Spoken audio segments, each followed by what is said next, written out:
ասում է սուպերնախարարություն է ստեղծվել, այդ Ես պատասխանեցի ձեր հարցին։ Ես սուպեր ոչինչ չեմ կարող, ես սովորական մարդ եմ, այս պահին նախարար եմ աշխատում, շնորհակալություն։ Հայաստանում քաղբանտարկյալներ կան։ Հայաստանում քաղբանտարկյալներ չկան եւ երբեք չեն լինելու, բայց Հայաստանում կա օրենքի գերակայություն եւ օրենքի գերիշխանություն եւ այդպես է լինելու, որտեղ նաեւ ժողովրդավարական երկրների ամենակարևորագույն կոմպոնենտներից մեկը հենց օրենքի գերակայությունն է, որ օրենքի առջև բոլորը պետք է հավասար լինեն, անկախ իրենց քաղաքական հայացքներից, եւ եթե խոսքը գնում է օրինակ որոշ հանցագործության մեջ մեղադրվող ընդդիմադիրների բանտարկության, կալանավորման կամ դատապարտման մասին, բազմաթիվ են նաեւ դեպքերը, որոնք վերաբերում են նաեւ գործող պաշտոնյաների, որոնք եւ մեղադրվել են, եւ կալանավորվել են, եւ դատապարտվել են, եւ արդեն ազատվել են այդ ամենից հետո եւ ընտրողական արդարադատությանը վաղուց Հայաստանում վերջ է։ Համաձայն չեն ձեր ասացի հետ, մի քանիսը համաձայն չեն, նրանք ասում են, որ խոսքի ազատություն Հայաստանում չկա եւ մեկ հրապարակման կամ հայտարարության համար կարող են կալանավորվել 40։ Նախ ոչ մի հայտարարության համար ոչ մեկի չեն կալանավորում, կան քրեական հոդվածներ, դրանց համար ես չեմ կարող գնահատական տալ դրանց համար կան քննչական, թույլ տվեք մինչև վերջ պատասխանել ձեր հարցին, քննչական, դատախազական եւ դատական մարմիններ, իսկ մեր գործընկեր տարբեր երկրների падգամավորներին, այդ թվում Եվրոպայի խորհրդարանների падգամավորներին իրանց իրավունքն է արտահայտել իրանց կարծիքը, բայց մեր երկիրը ունի իր ինստիտուտները եւ օրենքները, եթե ուզում ես այդ ինստիտուտների վրա ազդեցություն ունենալ, չգիտեմ, օրենքներ փոխել, պետք է Հայաստանի Հանրապետության падգամավոր լինես, որպեսզի դա անես։ Քոչուբաևին ստատուսի համար փաստորեն գետնին պարկասնելով բերման ենթարկեցին, հետո արդեն կալանավորեցին։ Ես պատասխանեցի ձեր հարցին արդեն, գրառումը, ասել կներեք, էլի ասել գրառում, ես հիմա անգից չեմ հիշում ինքը ինչա գրել, դրան կա գնահատական։ Հիմա ինձ էլ գրառման համար տարբեր մարդիկ դատի են տալիս, ասենք ինչ են դատի տալիս իսկ գրառման համար, մեկ ուրիշներին գրառման համար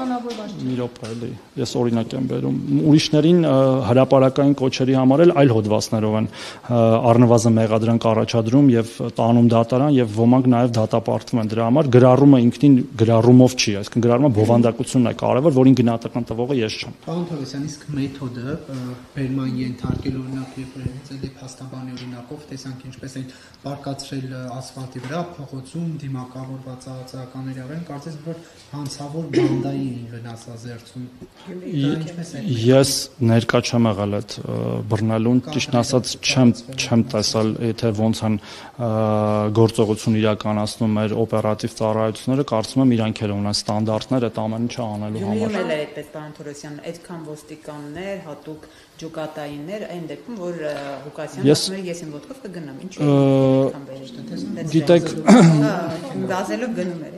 Ես կարծում եմ, որ ցանկացած իրավիճակին կա համապատասխան արձագանք եւ այն ինչ որ տեղի ունենում Գյումրիում այդ կազմակերպված ըստ էության համարյա անկարգությունները, որոնք ինչ որ չափով նաեւ դառան անկարգություններ, նաեւ թույլ էին տվել ենթադրել, որ կարիք կա հավելյալ ուժեր ներգրավելու, որպեսզի թույլ չտրվի այդ որևէ գույքի մեկի վնասումը, որևէ իրավիճակի հասարակական կարգի խաթարումը եւ ես այդտեղ որևէ տենց շուտ արտառոց բան չեմ տեսնում։ Եկեղեցու շուրջ ծավալվող Եկեղեցին իմասով չի, բայց ասեք, լավ, ասեք։ Սոցիալական համատեքստ դրա եկեղեցու շուրջ ծավալվող զարգացումներին ես գիտեմ, պարոն Թովոսյանի կրոնական համոզմունքներին ծանոթ եմ, այդուհանդերձ կխնդրեմ մեկնաբանել պարոն Թովոսյան։ Ինչ կոնկրետ։ Մասնավորապես վերջին շրջանում տեղի ունեցող զարգացումները եւ վեհարանը Գարեգին բից ազատագրելու գործընթացը ձեզ ինչով կավարտվի։ Ես շատ եմ խոսել սրա մասին, ես փորձել եմ զուգահեռներ անցկացնել Կտրիչ Ներսիսյանի ապօրինաբար այդ շենքը զբաղեցնելու դեպքը, օրինակ քաղաքական պաշտոններում զբաղեցնող անձանց հետ, օրինակ մենք ունեցել ենք նման դեպք եւ ունեցել ենք նախագահ, որ օրինակ չէր կարող ունենալ երկրորդ երկրի քաղաքացիություն, որը օրենքով արգելված է եւ բայց երկրի նախագահը նա հրաժարական տվեց այդ պատճառով, թեև իրական, այսինքն պաշտոնական տեքստը այլ էր։ Հիմա եկեք ին վրա օրինակ բերենք։ Ես էլ չեմ կարող լինել, որևէ падգամավոր չի կարող լինել երկրորդ երկրի քաղաքացի։ կամ այլ պայմաններ կան լինելու падգամավոր կամ նախարար, ես չեմ բավարարում այդ պայմանը։ Ես ինչպես կարող եմ մնալ կամ լինել падգամավոր։ Ինչ շատ պարզ հարց է։ Կուսակրոնության այդ սկզբունքը, որը եկեղեցին է ինքը որոշ է, իր հետևորդները ընդունել են, խախտվել է եւ անձը պետքա լքի ըստ էության ապօրինաբար զավթած շենքը։ Հարգելի գործընկերներ, հիմա ես չեմ ուզում թիրախավորել Կտրիչ Ներսիսյանի դստերը, որի անունը, ազգանունը, հայրանունը բոլորը շատ լավ գիտեն եւ կարող են գտնել, որտեվ չեմ կարծում, որ նա մեղավոր է իր հոր վարքագծի եւ կամ այսօր զբաղեցրած դիրքի պատճառով, բայց բոլորը դրա մասին գիտեն եւ կարող եք դուք ինքներդ հրապարակել այդ տվյալները, եթե այդպես խնդիր չեք տեսնում։ Ներողություն, դուք ասացիք նախագահը հրաժարական տվեց գնաց, որտեվ երկու երկրի քաղաքացի էր, Արմեն Սարգսյանին նկատում եք։ Այո։ Եթե այդ խնդիրը կարապա ինչու նա 15 թվականի առաջին օրերին չգնաց, այլ պատերազմից հետո գնաց եւ Նիկոլ Փաշինյանը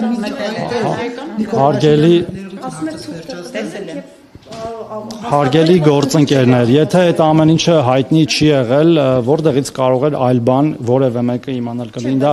Նիկոլ Փաշինյանը կլինի։ Հարգելի գործընկերներ, բոլոր կասկածները փարատվել են։ Դե թուղթ է ցույց տվել ինչի մասին, որ ինքը միայն այս երկրի քաղաքացի է, հետո էլ պարզվել է, որ այդքան էլ այդպես չի։ Հիմա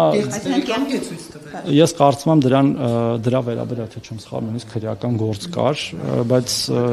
երևի լավ կլինի հարցնել քրեական գործը քննողներին։ Պարոն Թորոսյան,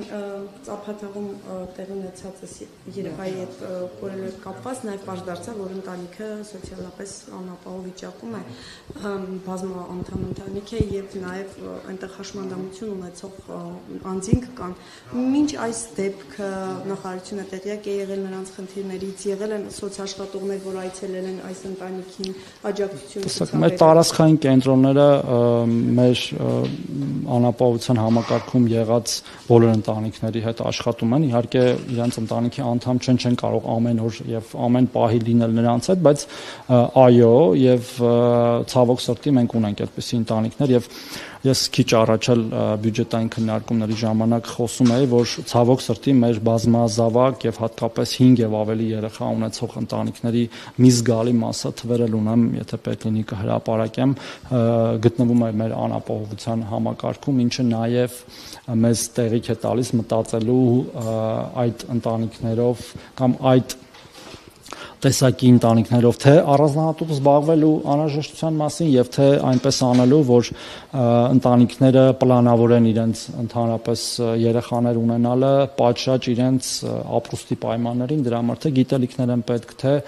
պետության կողմից աջակցություն է պետք, բայց ցավոք սրտի այո լինում են նաեւ նման դեպքեր։ Ընդհանուր ասացիք, բայց կոնկրետ այդ տեղյակ է կոնկրետ այս օրինակից դուք կոնկրետ ինչ են արել։ Ես վստահ եմ, որ եղել են, բայց հիմա կոնկրետ այս պահին, այսինքն հիմա որ ասեմ եղել են, դուք կարող եք հարցնել երբ են եղել, չեմ կարող այս հարցին պատասխանել, բայց չեն կարող եղաշնել, որտեղ առնվազն մենք ենք գնահատում այդ ընտանիքների կարիքը եւ քանի դեռ այդ գնահատումը չկա, մենք մեր համակարգերում չենք ընդգրկում այդ ընտանիքներին, հա Այո, եւ մեր թե համայնքային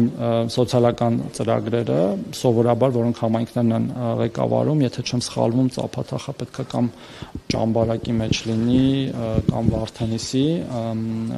եւ մեր միասնական սոցիալական ծառայությունը զբաղվում է նման ընտանիքներով։ Բացի աջակցություն, այսինքն բացի նպաստը, ես ենթադրեցի, որ դուք այդ մասը խոսում ուրիշ ինչ-որ աշխատանք Դե ուրիշ աշխատանքը ասացի, զբաղվածության Տեսեք, սոցիալական աշխատողներ ունենք, որոնք աջակցում են ընտանիքներին, եթե ինչ-որ բանի կարիք կա, չգիտեմ, օրինակ պետության հետ հարաբերվելու տարբեր հարցերում, բայց մենք այդ ընտանիքի կամ որևէ ընտանիքի մաս չենք կարող կազմել, որ իրենց ամենօրյա հոգսերով ընդհանրապես որևէ ընտանիքի մտավոր կարիքների հետ կապված, եթե մենք ունենք արտապատվիրակված ծառայություններ շատ մարզերում, պետք գեղարքունիքում է պետք է ունենք, որ տնային ծառայություններ են մատուցում կամ ցերեկային ծառայություններ, այնտեղ կենտրոն չունենք մեր ենթակայության տակ, այդպիսի երեխաներով զբաղվող, որը էլի խնդիր է, ունենք մի քանի այլ մարզերում եւ երբ որ ես խոսում եմ այսօր օրինակ մեր այդ փոքր տների ծառայության մասին, մեր գործող խնամքի հաստատությունների վերանորոգման մասին, դա վերաբերում է նաեւ այսպիսի քաղաքացիներին մեր։ Անտարեսյան, դուք ընտրություններին եք պատրաստվում, շտաբի ղեկավար եք ընտրել, հա, քարոզչական գծով տեղակալ, այս նորամուծությունն եք ներդրել, որ դիմում տան ԿՊ-ում հայտնվել, բայց ասում են, որ ԿՊ-ն թող պատրաստ լինի ընդդիմություն դառնալու երկրորդ անգամ, մեր ձևով շարժումից են ասում, նաև դուք այս սցենարը ունեք ձեր մտքում, որ հնարավոր է նաև ընդդիմություն լինել։ Որպես փոքրիկ խմբակ են անում։ Տեսեք, նախ մենք արդեն ընդդիմություն եղել ենք ու սկսենք նրան երկրորդ անգամ։ Նարեկ ջան, խնդրում եմ էլի։ Երբ որ ես պատասխանում եմ, ես ունեմ սկիզբ եւ վերջ։ Դուք իմ սկիզբը լսում եք, վերջը չեք ուզում լսեք։ Նորից եմ կրկնում սկզբից։ Մենք արդեն եղել ենք ընդդիմություն եւ չենք վախենում ընդդիմություն լինել։ Եվ եղել ենք ընդդիմություն իր հոր Երբ որ ինքը, ասենք, Սերժ Սարգսյանի աշխատակազմի ղեկավար էր, խմբակցության ղեկավար էր, падգամավոր էր Սերժ Սարգսյանի եւ Ռոբերտ Քոչարյանի իշխանության տարիներին, տեսել ենք այն ամեն ինչը, ինչ որ իրանք անում են այդ ընդդիմությունը բռնաճնշելու ուղղությամբ, օրինակ իրանք հիմա ազատ ինչ ուզում անում են բառիս ուղիղ իմաստով, որտեղ օրենքն է այդպես նախատեսում, եւ նորից չենք վախենում ընդդիմություն լինել, որտեղ այդ ամեն ինչը կարծես թե սպառնալիք է հնչում, հեսա տեսեք ձեզ ինչ կանենք, երբ որ դուք լինեք ընդդիմություն, այդ մեկ։ Եվ ինչ որ մի փուլում, այո, մենք միգուցե եւ դառնանք ընդդիմություն։ Երկրորդը, ես պատասխանեցի այդ հարցին։ Մեր գաղափարները, մեր կատարած աշխատանքը, ահռելի աշխատանքը, որը վերջի ընտրությունների ժամանակ արդեն կլինի 8 տարվա աշխատանքը, մեր երկրի տնտեսական աճ, ասենք, մեր երկրի հնան կրկնապատկվել է, աշխատատեղերի թիվը 200,000-ից ավելով ավելացել է, միջին աշխատավարձը բարձրացել է, մեր գաղափարները խաղաղություն հաստատել եւ հաստատված խաղաղությունը մեզ տալիս են վստահություն, որ մենք հաղթելու ենք ընտրությունները։ Տարածքային կորուստներն են տալիս։ Մենք տարածքային կորուստներ չենք ունեցել։ Այսինքն ջերմուկի օկուպացված տարածքները Հա, այսինքն ինչ կապ ունի, թե հարձակվել են մեր վրա ու տարածքներ են օկուպացրել, դա իմ մեղքն է, որ մենք տարածքներ տարածքը, չէ, իշխանության մեղք չի, իշխանության մեղքը չի, դա մեր պետության վրա եղած հարձակում է եղել, որին մենք դիմադրել ենք եւ բազմաթիվ հարյուրավոր մեր զինծառայողներ մահացել են դրա համար եւ դա պարզապես անպատվաբեր է այդպիսի արտահայտություններ անելը, իսկ ինչ վերաբերում է մեր տարածքային ամբողջականության վերականգնմանը, դա տեղի է ունենալու սահմանագծման եւ սահմանազատման արդյունքում, որի մասին դուք լավ տեղեկացված եք, շնորհակալություն ստեղծեցին։ Եվ մեկ հարցել ունեմ, պարոն Թորոսյան, դուք ինչպես եք դա տանում ապացուցել